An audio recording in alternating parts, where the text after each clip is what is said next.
भारत ने border Gavaskar trophy के पहले मुकाबले में ऑस्ट्रेलिया पर 218 रन की बढ़त बना ली है। भारतीय टीम ने शनिवार को दूसरे दिन का खेल समाप्त होने पर दूसरी पारी में बिना नुकसान के 172 रन बनाए।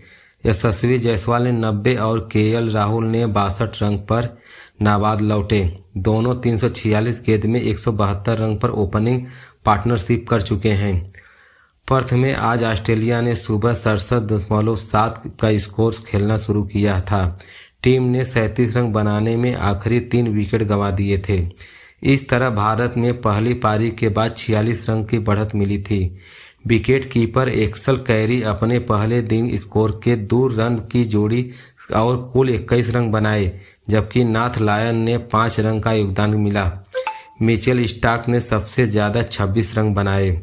भारतीय कप्तान जयप्रीत बुमराह ने 5 विकेट झटके। डेब्यू कर रहे हर्षित राणा ने 3 विकेट लिए। मोहम्मद सिराज ने 2 विकेट मिले। मुकाबले के पहले दिन शुक्रवार को भारतीय टीम ने 150 रन पर ऑल आउट हो गया। टीम इंडिया ने टॉस जीतकर बैटिंग चुनी थी।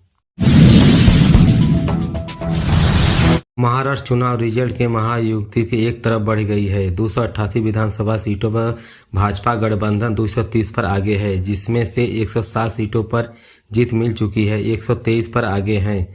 वहीं कांग्रेस के नेतृत्व वाले महाविकास अघाड़ी 50 का आंकड़ा भी पार करता दिख रहा है। अभी तक एमवीए ने 22 सीटें जीत ली, 24 पर आगे हैं। राज्य के भाजपा गठबंधन की सरकार बनना तय है। मुख्यमंत्री शिंदे और देवेंद्र फडणवीस ने कहा कि तीनों पार्टी मिलकर तय करेगी कि राज्य का अगला मुख्यमंत्री कौन होगा। इससे पहले फडणवीस ने सोशल मीडिया पर लिखा था, एक मैं तो सेफ है। महायुति बीजेपी में शिवसेना और एनसीपी शामिल है, जबकि महाविकास अघाड़ी कांग्रेस, शिवसेना और उद्धव ठाकरे एनपीसी पवार हैं। महाराष्ट्र विधानसभा की 288 सीटों पर 20 नवंबर को वोटिंग हुई थी। 2019 के मुकाबले इस बार 4% ज्यादा वोटिंग हुई। 2019 में 61.4 वोट पड़े थे, इस बार 65.11 वोटिंग हुई है। करहल विधानसभा क्षेत्र के समाजवादी पार्टी के प्रत्याशी तेज प्रताप यादव चुनाव जीत गए हैं। उन्होंने भाजपा के प्रत्याशी अनुजेश यादव को 14,704 वोटों से हरा दिया है। 32वें राउंड में सपा को कुल मत 1,04,207 वोट मिले हैं। भाजपा प्रत्याशी अनुजेश यादव को 89,503 वोट मिले हैं। तीसरे नंबर पर बसपा प्रत्याशी वनीश कुमार शक्ल को 8400 वोट मिले हैं। अलीगढ़ के खैर विधानसभा सीट पर बीजेपी प्रत्याशी सुरेंद्र दिलेर जीत गए हैं। उन्होंने सपा प्रत्याशी चारू कैन को 38,000 वोटों से हरा दिया है। दिलेर ने जहां 1,01,81 वोट मिले थे, वहीं बसपा प्रत्याशी को 61,788 वोट मिले हैं। सुरेंद्र दिलेर ने अपनी जीत में काफी खुश नजर आए। उन्होंने समर्थक के भी उनकी जीत की काफी खुश नजर आ रहे हैं। जाटलैंड कहीं जाने वाली अलीगढ़ के खैर सीट पर भाजपा ने रादौल के गठबंधन के साथ चुनावी मैदान में उतरी थी।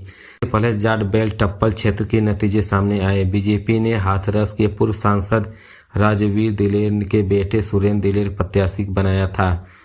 उनका पहला चुनाव था। सपा ने यहां 2022 में बसपा के टिकट पर चुनाव लड़ चुकी दारुक चैन को अपना उम्मीदवार बनाया था। 5 कैंडिडेट के लिए यहां 46.36 वोटिंग हुई थी। चुनाव से पहले सुरेंद्र दिलेर ने चारुक चैन के बीच मुकाबला माना जा रहा था और वोटिंग के ऐसा हुआ कि बसपा प्रत्याशी काफी पीछे रह गए। सबसे पहले खैर में काउंटिंग शुरू हो गई। पहले पोस्टल बैलेट की गिनती की गई। बीजेपी प्रत्याशी ने शुरुआत में ही बढ़त बना ली थी। इस क्षेत्र में जाट बाहुबल माना जाता है और यहाँ रादौल अजीत सिंह सभा के बीजेपी में काफी फायदा हुआ। खैर विधायक सुरेंद्र दिलेर हारस के पूर्व राजीव दिलेर के बेटे हैं। मझवा विधानसभा सीट में भाजपा प्रत्याशी सुनीता मौर्य जीत गई हैं। उन्होंने सपा प्रत्याशी ज्योतिर्बिंद को 49-36 वोट से हरा दिया। सुनीता मौर्य को कुल 77,503 वोट मिले हैं। डॉक्टर ज्योतिर्बिंद को 72,567, बसपा को दीपू तिवारी को 34,800 वोट मिले हैं। गाजियाबाद शहर सीट के लिए काउंटिंग पूरी हो गई है। आखिरी 25वें राउंड में गिनती पूरी हो गई। ईवीएम वोटों की काउंटिंग पूरी हो गई है। इसके संजीव शर्मा ने जीत दर्ज की है। यहां भाजपा ने 59,776 वोटों की जीत दर्ज की है। भाजपा प्रत्याशी संजीव शर्मा को 96,850 वोट मिले हैं, जबकि सपा प्रत्याशी सिंहराज जाटव को 27,174 वोट मिले हैं। वहीं बसपा परमानंद गर्ग को 10,729 मिले हैं। भाजपा को संजीव शर्मा को जीत का सर्टिफिकेट देते हुए अधिकारी इंद्र विक्रम सिंह ने दिया। साथ में मौजूद उत्तर प्रदेश सरकार के कैबिनेट मंत्री सुशील शर्मा और स्वतंत्र प्रभार राज्य मंत्री नरेंद्र कश्यप मौजूद रहे। इस दौरान समर्थकों ने जिंदाबाद के नारे लगाए। वहीं संजीव शर्मा ने वोटरों को और कार्यकर्ताओं को धन्यवाद दिया। वह पहली बार चुनाव लड़े थे। पहली बार में उन्होंने जीत दर्ज की है। उन्होंने सभी वोटरों के संगठन के पदाधिकारियों को धन्यवाद दिया। उन्होंने कहा कि हर वोटर हमारा कार्यकर्ता संजीव शर्मा है। बता दें कि 21 टेबल पर वोटों की गिनती की गई थी। मतगणना स्थल पर मुख्य गेट पर आसपास पैरामिलिट्री और यूपी पुलिस के जवान तैनात रहे। कुदरकी विधानसभा में हुए उपचुनाव में आज सुबह 8 बजे काउंटिंग शुरू हो गई है। कुदरकी में भाजपा रामवीर सिंह 32वें राउंड में बढ़त बनाए हुए हैं। भाजपा लगातार आगे चल रही है। भाजपा से रामवीर ठाकुर को 1,68,528 वोट मिले हैं। वहीं सपा के हाजी रिजवान को 25,334 वोट मिले हैं। बसपा के रसुल्ला को 1,089 वोट मिले हैं। अब तक रामवीर को कुल पोल का करीब 86% वोट मिला है। भाजपा यहां लगातार लीड हासिल करते हुए दिखी है। मुरादाबाद में मंडी समधी में सुबह 8 बजे 14 टेबल मतों पर गिनती शुरू हो गई थी। सबसे पहले पोस्टल बैलेट गिनने गए थे। इसके बाद ईवीएम मतों से गिनती का काम शुरू हुआ है। कुल 34 राउंड गिनती के बाद परिणाम घोषित किए गए हैं। कटेहरी विधानसभा सीट पर 33 साल बाद कमल खिला है। यहां पर बीजेपी प्रत्याशी धर्मराज निषाद ने 34,000 वोटों से सपा की शोभावती वर्मा को हराया है। बीजेपी प्रत्याशी धर्मराज निषाद को 1,04,091 वोट, जबकि सपा की शोभावती वर्मा को 59,577 वोट मिले हैं। सबसे कम वोट शत्रुघ्न को मिला है। मतों की गिनती 31 राउंड में पूरी हुई। मतगणना राजकीय इंटर कॉलेज के 14 अलग अलग टेबल पर हुई। धर्मराज निषाद को कहा, कटेहरी की जनता मेरा पूरा साथ दिया। मेरे जैसे गरीब के बेटे को भाजपा ने टिकट दिया। जनता मेरे साथ थी। बहुत सालों के बाद यहां बीजेपी की जीत हुई है। मीरापुर सीट के रादौल प्रत्याशी मिथेल पाल जीत गई हैं। उन्होंने सपा प्रत्याशी सुंबुल राडा को 29,867 वोटों से हराया है। रादौल प्रत्याशी मिथेल पाल को 84,304 वोट से, जबकि सपा प्रत्याशी सुंबुल राडा को 53,500 वोट मिले थे। पाल को 45.43 वोट मिले थे, जबकि राणा को 28.84 वोट मिले हैं। सबसे कम राजबरी राणा को 188 वोट मिले हैं। नोटा को 501 वोट मिले हैं। मतगणना के लिए 8 टेबल लगाई गई थी। कुल 24 राउंड में मतगणना हुई है। प्रत्येक टेबल पर 4 कर्मचारी तैनात थे। 328 ईवीएम मतों की गणना हुई है। काउंटिंग के बीच रादौल प्रत्याशी मिथेल पाल ने कहा, 100% जीत हमारी होगी, जीत जनता की होगी। प्रयागराज की फूलपुर सीट पर उपचुनावों ने भाजपा प्रत्याशी दीपक पटेल की जीत हो गई है। उन्होंने सपा प्रत्याशी मुजब्बा सिद्दीक को 11,305 वोटों से हराया। इसके पहले उपचुनाव की मतगणना के बीच बसपा समर्थकों ने जमकर हंगामा किया।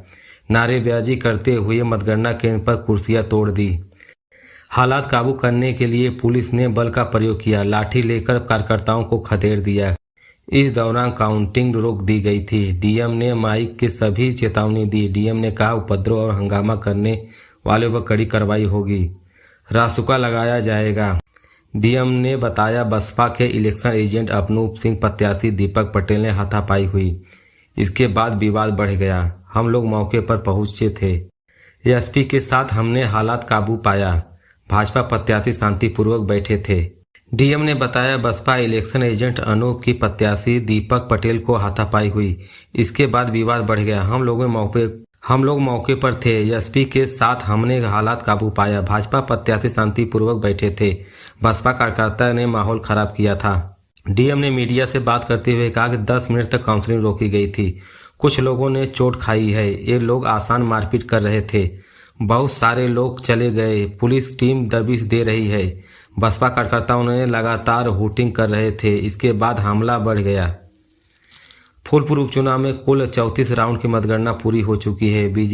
बीजेपी ने दीपक पटेल को 78,289 मत से मिले, जबकि सपा के मुत्तबा सिद्दीकी को 66,984 वोट मिले थे। फूलपुर विधानसभा के उपचुनाव के लिए 12 प्रत्याशी मैदान में थे। 20 नवंबर को मतदान हुई। उसके बाद 43% मतदान हुआ था। यूपी उपचुनाव की 9 सीटों पर नतीजे आ गए हैं। 7 सीटों पर भाजपा गठबंधन जीत चुका है, जबकि 2 सीटों पर सीसामऊ करहल में सपा जीत हासिल की है। उपचुनाव में भाजपा ने सपा से 2 सीटें छीनी हैं। चौंकाने वाला उलटफेर मुरादाबाद की कुर्दरकी सीट पर हुआ है। 60% मुस्लिम वोटर वाली इस सीट पर सपा की जमानत जब्त हो गई है। भाजपा प्रत्याशी रामवीर सिंह ने यहां 1.42 लाख वोटों से लीड ले रखी है। 31 साल बाद यह सीट भाजपा एक तरफा जीत रही है। जीत के बाद सीएम योगी लखनऊ में भाजपा मुख्यालय पर पहुंचे। उन्होंने दोहराया, बटेंगे तो कटेंगे, कुर्दरकी में राष्ट्र की विजय है। हर व्यक्ति को अपने अपने जड़ के मूल याद आती है। मुझे लगता है कि जो भूले भटके रहेंगे उन सबके किसी को अपना गोत्र याद आया होगा, किसी को अपनी जाति याद आई गई होगी। वहीं अखिलेश यादव एक्स पर लिखा है कि अब तो असली संघर्ष शुरू हो गया है। बांधो मुट्ठी, तानो मुट्ठी और डीवीपी करो उद्योग। इस पर कानपुर के सीसामऊ सीट पर सपा ने जीती है। इरफान सोलंकी ने जेल जाने के बाद सपा ने उनकी पत्नी नसीम सोलंकी को सीसामऊ से उतारा था। नसीम सोलंकी दरगाह गई तो मंदिर भगवान के शिव अभिषेक किया। करीब 8500 वोटों से जीत मिलने पर उन्होंने पहले पति से मिलने के लिए कहा।